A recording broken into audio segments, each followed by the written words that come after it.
आताची अत्यंत महत्त्वाची बातमी, पाकिस्तानच्या हल्ल्यात मुंबईचा लाल शहीद झाल्याचं कळतंय। घाटकोपरमधील मुरली श्रीराम नाईकांना वीरमरण आलंय। पाकिस्तानच्या हल्ल्यात त्यांचा मृत्यू झालाय। मुंबईचा लाल शहीद झाल्याचं समोर येतंय। घाटकोपरमधील मुरली श्रीराम नाईकांना या हल्ल्यामध्ये वीरमरण आलंय। आताची अत्यंत महत्त्वाची बातमी, पाकिस्तानच्या हल्ल्यात मुंबईचा लाल शहीद झालाय। भारत-पाक युद्धाच्या पार्श्वभूमीवर घाटकोपरमधील मुरली श्रीराम नाईकांना वीरमरण आलंय।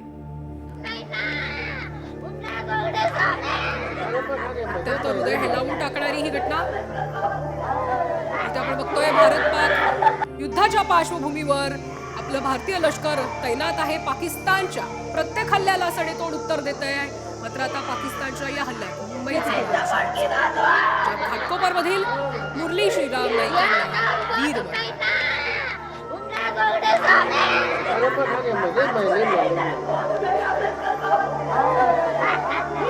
भारतीय लष्कर जवान पाकच्या प्रत्येक हल्ल्याला सडेतोड उत्तर देत आहे।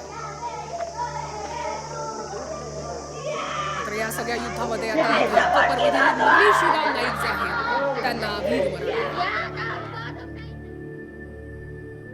भारतीय जवान जे आहेत भारताच्या सीमेवर पाकिस्तानच्या हल्ल्याला प्रत्युत्तर देत आहेत, सडेतोड उत्तर देत आहेत, त्यांचा प्रत्येक हल्ला उधळून लावत आहेत। भारतीय लष्कर जवान जीवाची बाजी लावून पाकिस्तानच्या हल्ल्याला उधळून लावत आहेत। आणि या सगळ्यात घाटकोपरमधील मुरली श्रीराम नाईकांना वीरमरण आलंय। आणि या संदर्भात अधिक माहिती घेऊयात आपले प्रतिनिधी सचिन लाड यांच्याकडून। सचिन, काय अधिकची माहिती मिळते? मुरली श्रीराम कोणत्या भागामध्ये हा लढा देत होते?